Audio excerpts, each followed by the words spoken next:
నా చేత చెప్పించాలని ఇలా ఏమీ తెలియనట్టు అంటున్నావు కదా? నిజంగా నాకు తెలియద్దను. చెప్పు, ఏంటా విశేషం? ఇవాళ నీ పుట్టినరోజు, అది కూడా గుర్తులేదా?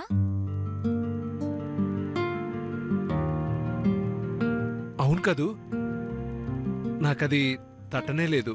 అందుకేగా నేనొచ్చింది. నీ పుట్టినరోజున నేను నిన్ను స్వయంగా కలిసి శుభాకాంక్షలు చెప్పి అలాగే ఈ సందర్భంగా నీకు కానుకిచ్చి వెళ్దామని వచ్చాను. అవునా? ఏంటా కానుక?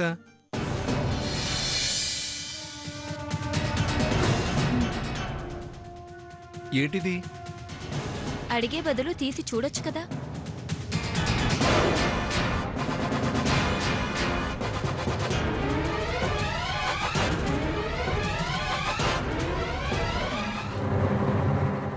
వావ్, చాలా బాగుంది. ముఖ్యంగా ఈ నెమలిక చాలా చాలా బాగుంది.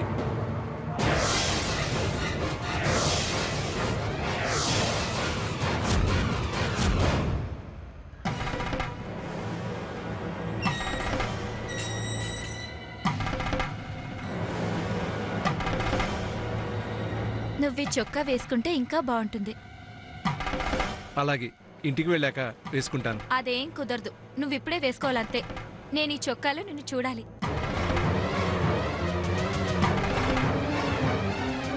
ఇక్కడ ఇది స్కూల్ కదా. అయితే ఒక పక్కకు వెళ్ళి వేసుకునిరా, నేను నిన్ను చూడాలి అంతే. ఇప్పుడే వేసుకుని వస్తాను. అలాగే, నేను అక్కడ వెయిట్ చేస్తూ ఉంటాను.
హలో మేడం, ఏంటి కళ్ళార్పకుండా అలా ఆశ్చర్యంగా చూస్తున్నారు?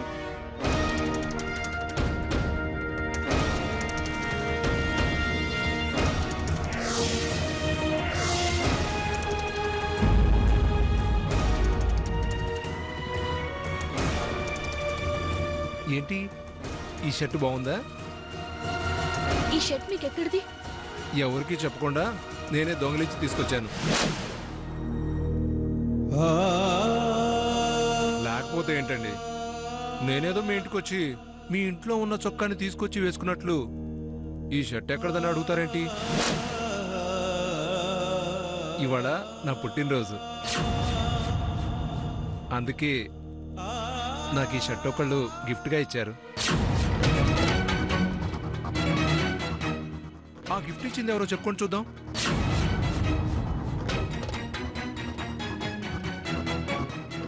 ఎవరు? ఇంకెవరు టీచర్, నా వుడ్ బి.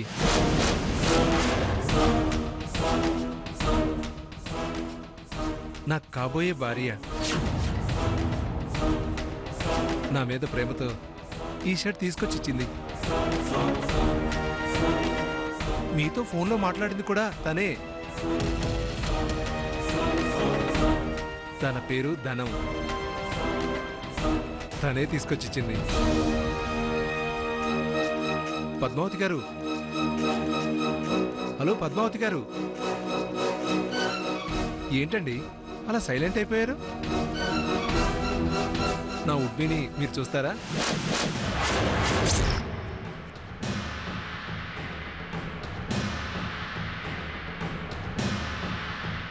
తను కూడా ఇక్కడే ఉంది.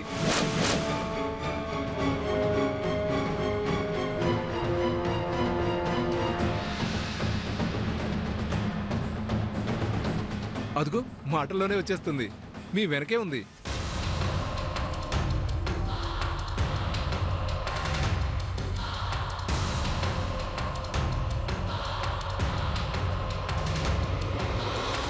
మీకు పరిచయం చేస్తాను, ఉండండి. లేదండి, నన్ను హెడ్ మాస్టర్ గారు రమ్మని కబురు చేశారు. మీ మాటల్లో పడి నేను మర్చిపోయాను. వెళ్ళొస్తాను.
హలో మాస్టరు, నేను ఇటున్నాను, మీరు అటు చూస్తున్నారేంటి? అబ్బే అదేమీ లేదు. మొన్న ఫోన్లో మాట్లాడిన టీచర్ని చూసావా?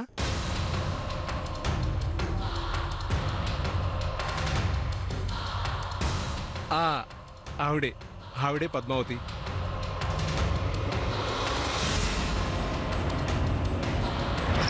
హలో. ఓ అలాగా, చెప్తాను. అవును, ఆవిడ పేరేంటన్నా? పద్మావతి. పద్మావతి.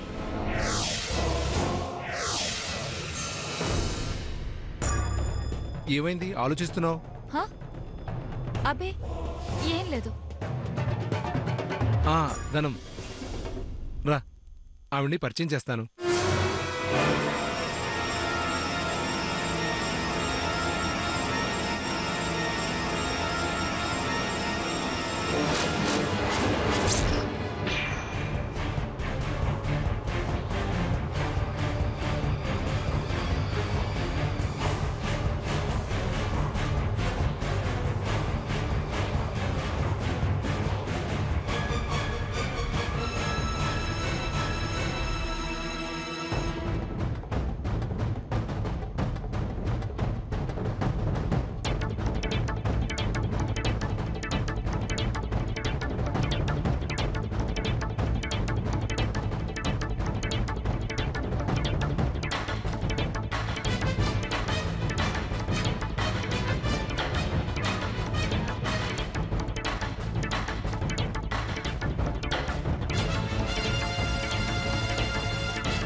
సురేష్, నేను తీసుకొచ్చిన స్వీట్ చల్లారిపోతుంది.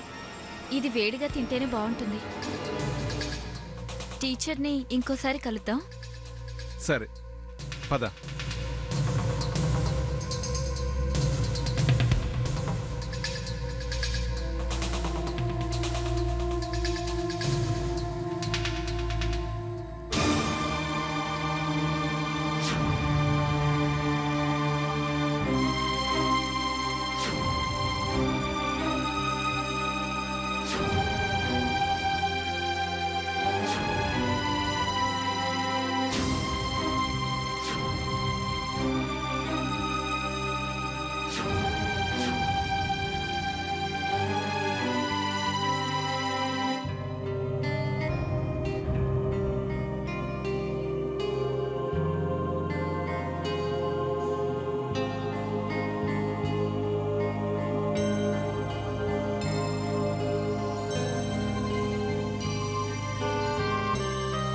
అవును, ఈ షర్ట్ ఎక్కడ కొన్నావు? కొన్నానా? మరదే నాకు కోపం తెప్పించే మాట. ఇప్పుడు నేనేమన్నాను?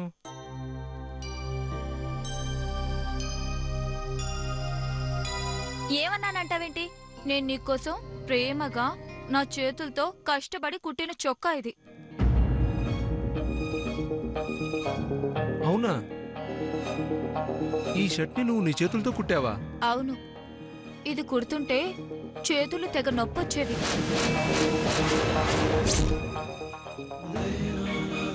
కానీ నీ మీద ప్రేమ ముందు అసలు నాకు నొప్పి నొప్పిలాగే అనిపించలేదు.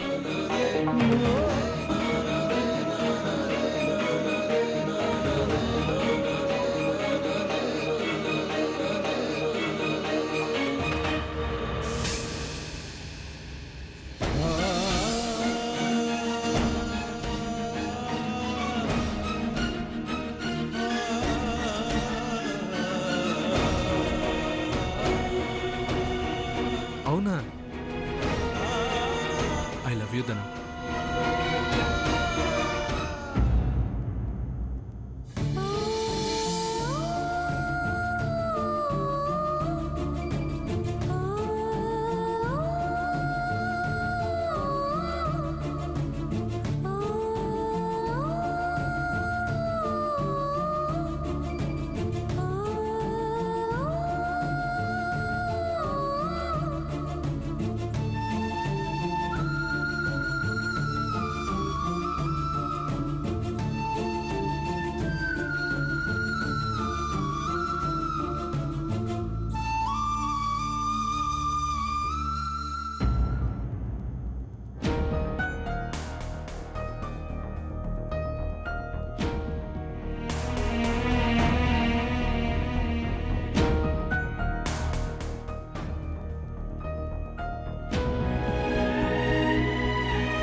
సినయ్య,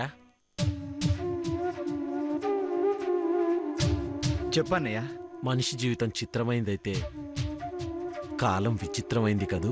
ఇప్పుడు ఎందుకన్నయ్యా గా మాటలు? చదువుకున్న ఒక్క కారణంతో నేను అమ్మకి దూరమయ్యాను. బయటికి వెళ్ళి చదువుకోకుండా అమ్మ మాట వింటూ అమ్మ బాటలో నడిచే నువ్వు కూడా ఇలా ఇంటి నుంచి బయటకి రావటం, ఒకరి మోచేతి కింద బ్రతకటం కాలం చేసిన చేటు కాదా? ప్రపంచంలో ఎన్ని నదులున్నా ఆ నదులన్నీ చివరికి సముద్రంలో కలిసిపోతున్నట్లు ఎప్పటికైనా మనం మళ్ళీ అమ్మ చెంతకి, ఆ తల్లి నీడకి చేరతామంటావా?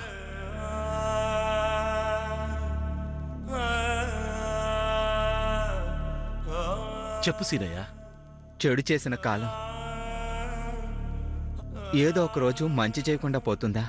అదే జరిగితే చాలా సంతోషం. అవును, నిన్నొక మాట అడుగుతాను, ఏమీ అనుకోగా? ఒక అన్న తమ్ముడి దగ్గర అనకూడని మాట ఇది. మరేం లేదు. పద్మావతి చదువుకున్న విషయం నీకు తెలుసా?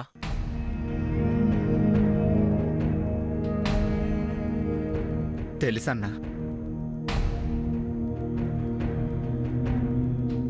తను చదువుకోవటం తప్పంటావా?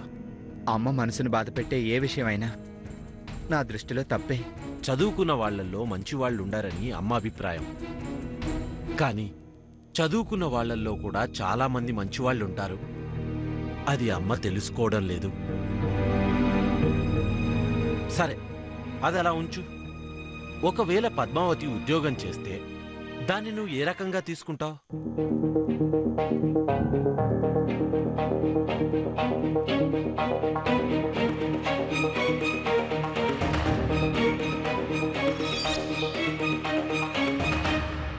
అమ్మని అవమానించడం అంటాను. అది అవమానించటం ఎలా అవుతుంది? తన కాళ్ల మీద తను నిలబట్టం అనుకోవచ్చుగా. అందరూ పెద్ద వదినలాగా ఉండడం అమ్మకిష్టం లేదు కదా. దాని సంగతి వదిలి. అది చదువుకుందే తప్ప దాని దగ్గర సంస్కారం ఏమాత్రం లేదు. దానికున్న ఆస్తి అహంకారం. కానీ పద్మావతి అలాంటి అమ్మాయి కాదు.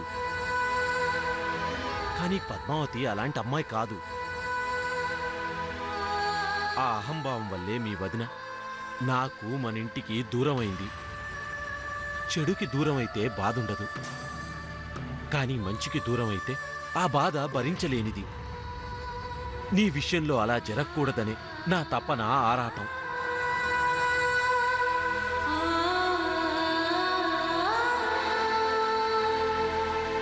నా జీవితం నీ జీవితం కాకూడదు, అందుకే ఇదంతా చెప్తున్నాను. సార్ వస్తున్నావా? వస్తున్నాను సార్. సినయ్య, పక్కూరులో అర్జెంట్ పనుంది, నేనెళ్ళి ఆ పని చూసుకుని వస్తాను, తర్వాత మాట్లాడతాను. గట్లనే అన్నా.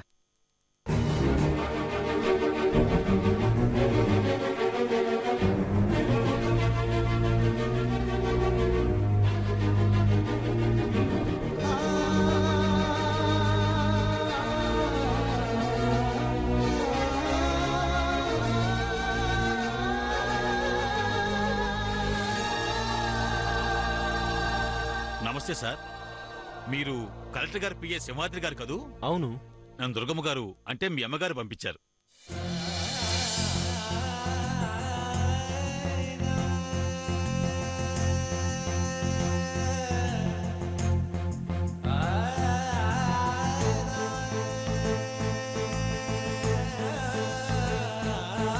అవునా? మా అమ్మ పంపించిందా? చెప్పండి లాయర్ గారు, విషయం ఏంటి? అమ్మ నన్ను ఇంటికి రమ్మందా? అదేం కాదు సింహాద్రి గారు,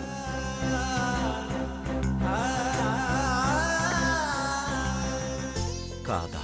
నన్ను మీ అమ్మగారు ఒక ముఖ్యమైన పని మీద పంపించారు.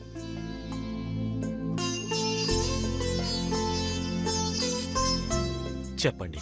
మీ ఊరికి పాల ఫ్యాక్టరీ రప్పించాలి, తద్వారా పాల రైతుల జీవితాల్లో వెలుగులు నింపాలి అన్నది మీ అమ్మగారి ఉద్దేశం. ఆ విషయం మీకు తెలుసనుకుంటాను.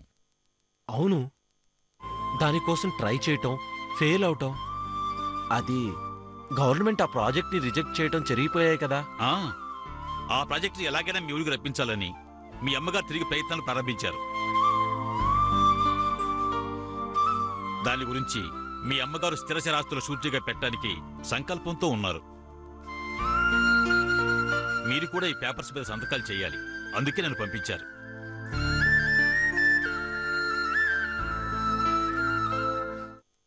ఇలా ఇవ్వండి. ఎక్కడ సంతకం పెట్టాలో, ఎన్ని సంతకాలు చేయాలో చెప్పండి, చేసేస్తాను.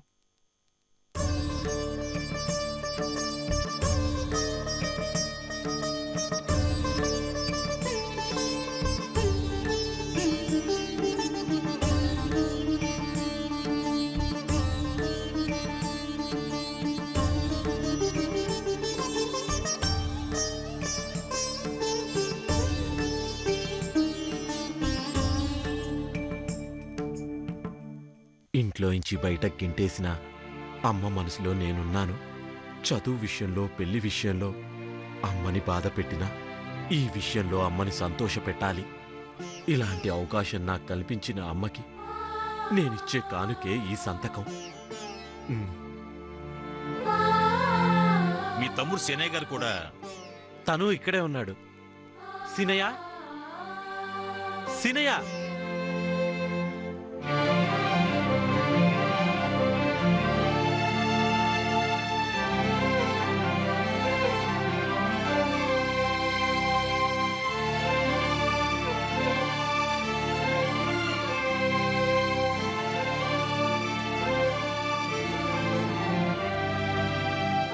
ఏందన్నా? ఈయన అమ్మ పంపిస్తే వచ్చిన లాయర్ గారు. అమ్మ పంపించడం ఏంది? మన ఊరికి పాల ఫ్యాక్టరీ రప్పించాలన్న అమ్మ పట్టుదల మళ్లీ కార్యరూపంలోకి వచ్చింది. దానికి సంబంధించి నువ్వు కూడా ఆమోదం తెలుపుతూ ఈ కాగితాల మీద వేలిముద్ర వెయ్యాలి, అందుకే పిలిచాను.